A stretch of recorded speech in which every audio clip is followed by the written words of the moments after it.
안녕하세요. 반갑습니다. 오늘은 8개의 괴상, 괴명, 의미라는 제목으로 강의를 진행하도록 하겠습니다. 우리가 지난 시간에 뭘 배웠죠? 지난 시간에는 8개의 탄생에 대해서 배웠습니다. 8개의 탄생을 잠깐 요약해 볼까요? 우리가 시계바늘을 3000년 전으로 돌렸었습니다. 그리고 그 당시 사람들이 생각했던 바를 당시 사람들이 8개가 어떻게 생성됐는지를 되돌아보았죠. 먼저 그 당시 사람들은 위에는 하늘이 있고 아래는 땅이 있다고 생각을 했습니다. 하늘은 아버지를 상징하고 이름을 건이라 불렀습니다. 아래 땅에는 어머니를 상징하고 이름을 곤이라 불렀습니다. 아버지 어머니가 만나니 자식이 생기죠. 자식이 삼남 삼녀가 생깁니다. 그래서 아버지 어머니 삼남 삼녀 6명이니까 8자가 나옵니다. 다음, 하늘과 땅 사이에는 사람만 살고 있는 게 아니죠. 삼남한상이 이 공간에 다 몰려 있습니다. 그 중에서 사람에게 가장 많은 영향을 미치는 6가지 사물을 탄생시킵니다. 그 탄생 과정을 잠깐 말씀드리면, 먼저 비바람이 몰려다니면서 이제 먹구름이 만들어집니다. 먹구름이 만들어지면은 천둥우레가 치죠.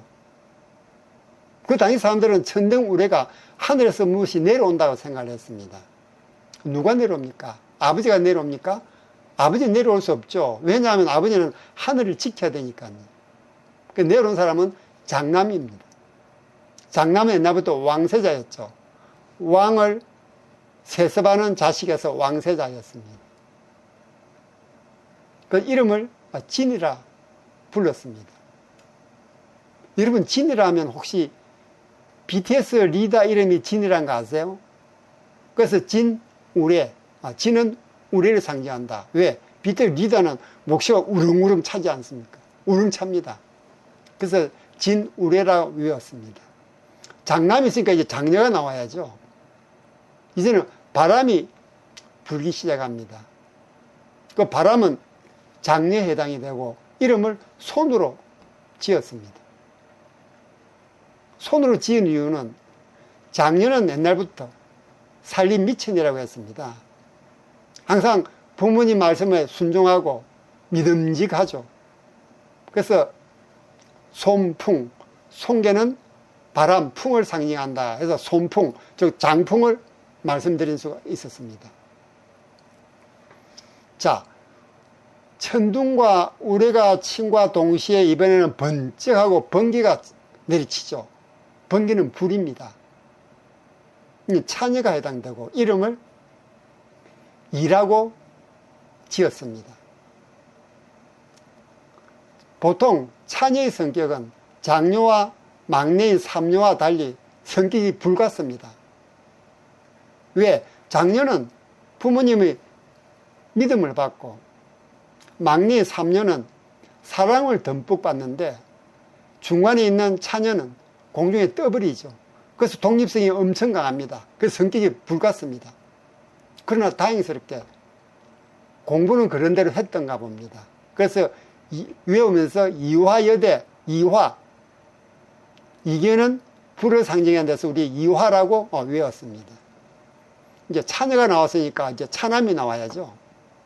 자, 비바람 중에서 이번에는 빗물이 떨어집니다. 이 물을 상징하는 것은 차남입니다. 이름을 감이라고 지었습니다. 보통 차남과 차녀는 성격이 도전적입니다. 그래서 물불을 가리지 않죠. 그래서 물을 상징하는 감은 차남을 대표하는 것입니다. 자, 차남, 차녀가 나왔습니다. 그 다음에 이제 막내인 삼남, 삼녀가 나와야죠. 빗물이 땅에 떨어지면은 그것이 못이 됩니다. 호수가 되죠. 우리는 연못이라고도 합니다. 그 막내 삼녀를 상징하고 이름을 태라고 지었습니다. 우리가 외울 때는 태연, 즉 걸그룹 멤버였던 태연 이름을 지었죠. 그 당시만 하더라도 태연은 못에 핀 연꽃처럼 아주 고왔었습니다. 그래서 태연으로 우리가 외웠습니다. 다음 삼녀가 나서 삼남이 남았죠. 아래에 땅이 그냥 평평하게만 있으면 재미가 없죠. 우뚝우뚝 산도 때로는 있어야 됩니다. 그래서 산을 상징하는 것은 삼남이라 불렀고 이름을 간으로 지었습니다. 간으로 지은 이유는 막내는 사랑만 듬뿍 받고 자랐기 때문에 보통 일을 시켜도 대충대충 덤성덤성합니다. 그래서 주마간산, 말을 타고 못을 보듯이 덤성덤성 본다는 얘기죠. 그래서 간산, 간은 산을 상징한다 라고 우리는 그 탄생 배경을 살펴본 바가 있습니다. 자, 오늘은 이제 그렇게 생긴 팔괘에 대한 어떤 괴명, 괴상, 괴명, 의미에 대해서 살펴보겠습니다. 이제 한 걸음 더 들어가는 겁니다. 자, 이 메뉴에가 괴상, 이게 괴명, 이게 의미입니다. 먼저 괴상하고 괴명을 한번 살펴볼까요? 자, 그걸 살펴보기 전에 이 건교라는 것은 양효가 3개가 있습니다. 그리고 중간에는 음효, 양효로 구성된 각각 3효가 나오죠. 6개가 나옵니다. 그리고 마지막에는 음효 3개가 구성된 괴상이 나오죠. 그러니까 총 8개 괴상에 각각 이름을 붙였습니다. 왜? 이제 팔교가 되면은 독자적인 구성체이기 때문에 이름을 가지면서 의미를 가진다고 제가 말씀드린 바가 있습니다. 자, 먼저 한번 볼까요? 아버지 이름인 건교는 양효가 3개입니다. 아버지는 양효로 대표되죠. 양효가 3개니 아버지를 상징합니다. 그리고 괴명은 건이라 불렀습니다. 그리고 이 두 번째 괴를 보시면은 여기서는 3개의 효가 있으면은 1개의 효가 주괴가 됩니다. 주인이 되는 거죠. 이 음효가 주인입니다. 그런데 메뉴에 있습니다.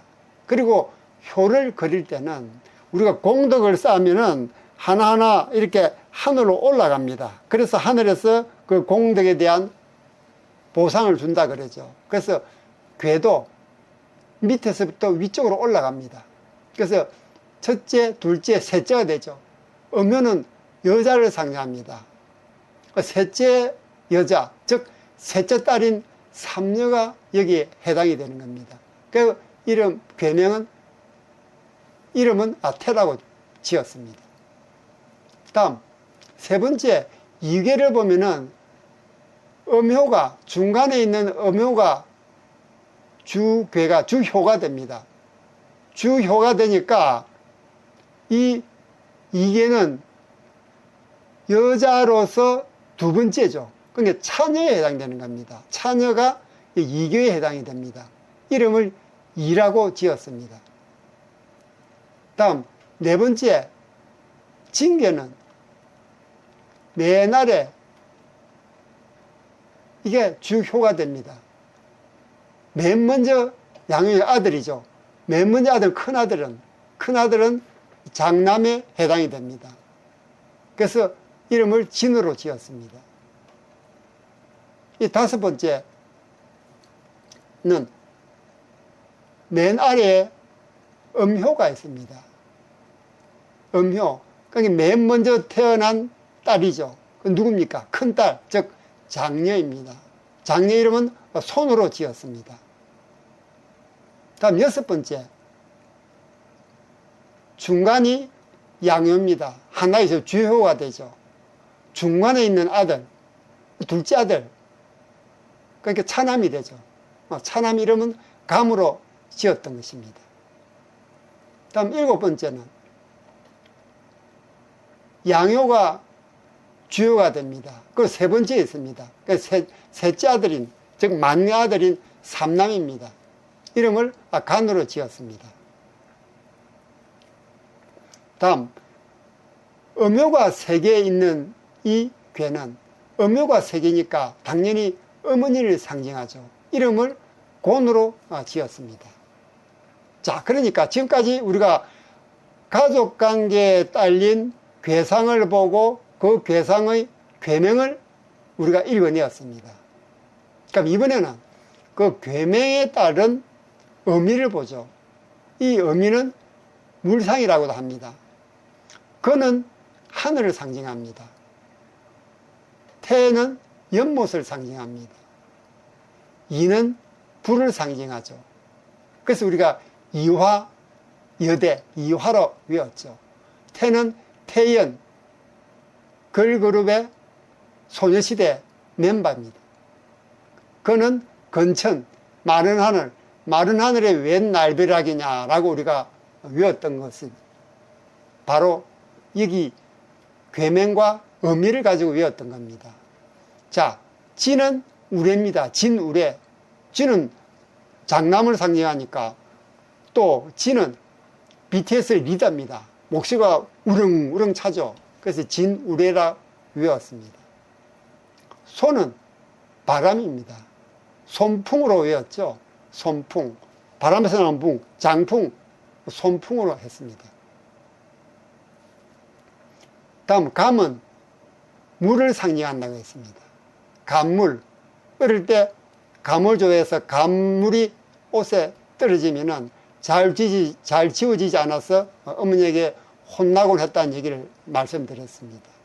다음 간은 산을 상징합니다. 간산.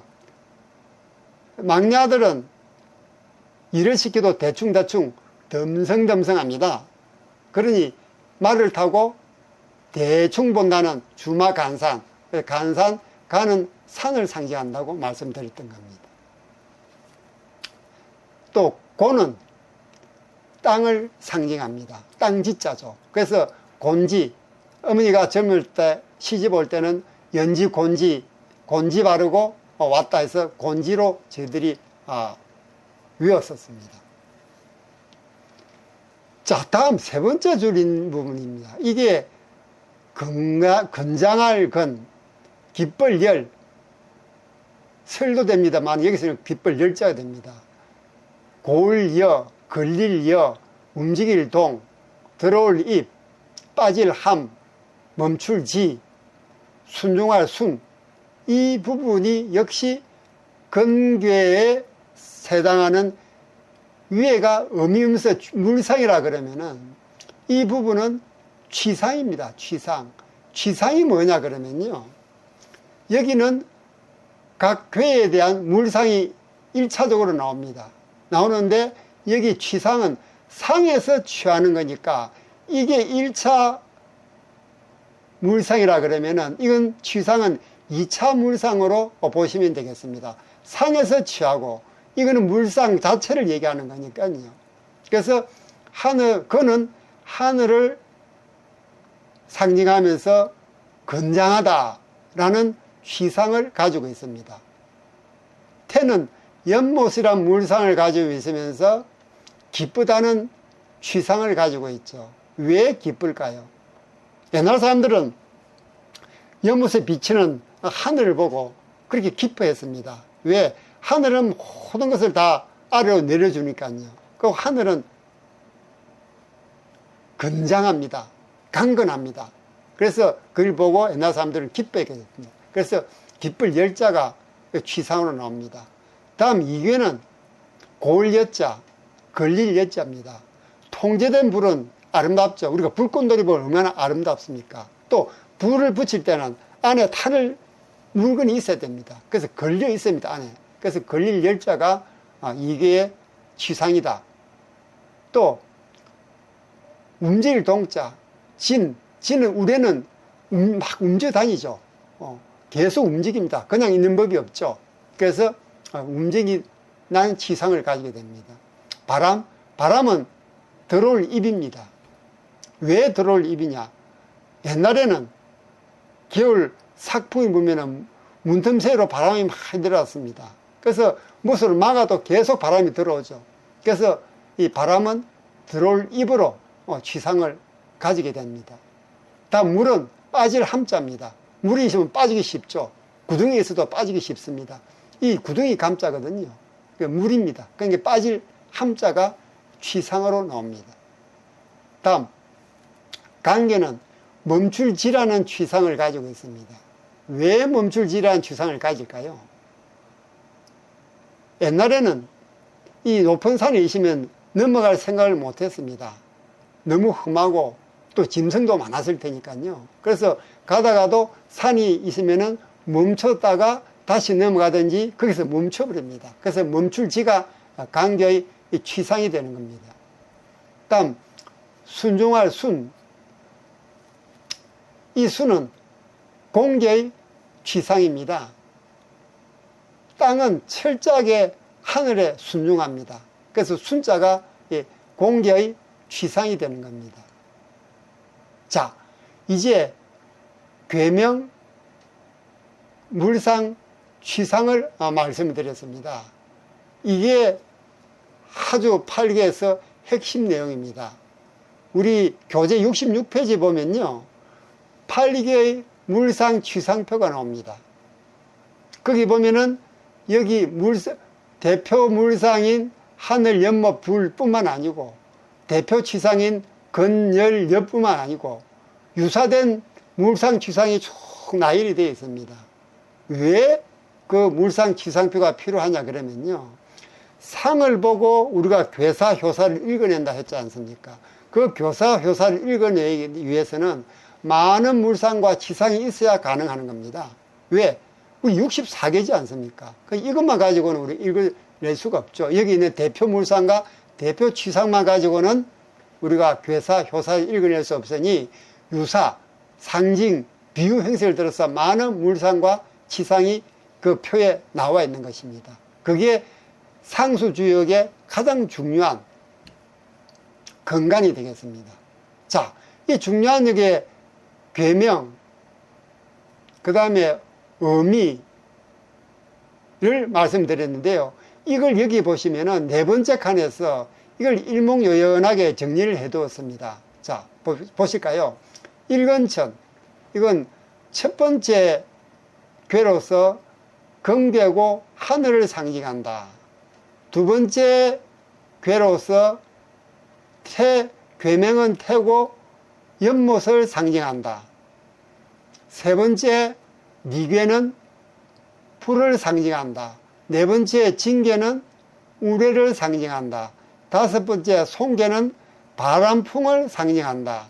여섯 번째 강계는 물을 상징한다. 일곱 번째 강계는 산을 상징한다. 여덟 번째 공계는 땅지, 땅을 상징한다 라는 부분을 일목요연하게 정리를 해 두었습니다. 그래서 우리가 8개의 탄생에서 제가 말씀드렸던 태연 또는 진우레 이런 부분들은 결국은 나중에는 여기서 다 정리가 될 겁니다. 그래서 우리가 8개 탄생에서 배웠던 외우는 방법을 응용하시다가 조금 시간이 지나면 결국은 일근천, 이태택, 삼리화, 사진내, 오선풍, 육감수, 칠간삼, 팔곤지로 정리가 되는 겁니다. 그래서 네 번째 이 부분은 괴상의 순서, 그럼 괴명이 대표하고 있는 대표 물상을 쭉 나열해 둔 겁니다. 이 부분은 우리가 반드시 외워둬야 될 그런 사항이 되겠습니다. 다섯 번째는 괴상이 어떻게 생기는지를 설명하고 있습니다. 예를 들면 금괴 같은 경우에는 세 개의 양요가 일목요연하게 연결되어 있다. 태괴 같은 경우에는 위가 절단되어 있다. 이괴는 중간이 비어 있다. 징계는 아래가 연결되어 있다. 송계는 아래가 절단되어 있다. 강괴는 중간이 연결되어 있다. 간괴는 위가 연결되어 있다. 공괴는 세 효가 절단되어 있다. 라고 표시를 하고 있는데, 이 부분은 사실 참고로만 하시면 되겠습니다. 왜냐하면 우리가 건삼년, 태상절, 이어중 이를 외울 만한 그 여유가 없습니다. 우리가 이 괴를 보면 이건 건괴다, 태괴다, 이괴다, 징괴다. 즉 298 하면 18 바로 알아버려야지 298은 18이니까 18이다. 그럴 만한 여유가 없습니다. 그래서 이 부분은 그냥 참고로만 알아두시고 이 괴를 보고 바로바로 읽어낼 수 있도록 우리가 연습을 거듭해야 되겠습니다. 자, 이상 8개의 괴상과 괴명 그리고 의미를 설명드렸습니다. 다음 시간에는 우리가 1장을 이제 마치고 2장으로 넘어갑니다. 2장 주역 1반에서 괴효사 해석의 준비 절차라는 부분이 교재 52페이지에 나오고 있습니다. 그 부분을 한번 읽어두시면은 강의를 들으실 때 많은 도움이 될 것이라고 생각이 듭니다. 자, 다음 시간에는 더 좋은 영상으로 여러분들을 찾아뵙도록 하겠습니다. 여러분들의 좋아요, 구독, 댓글은 제게 큰 힘이 됩니다. 막바지 더위가 계속되고 있습니다. 건강관리 잘 하시고 저는 다음 시간에 뵙도록 하겠습니다. 안녕.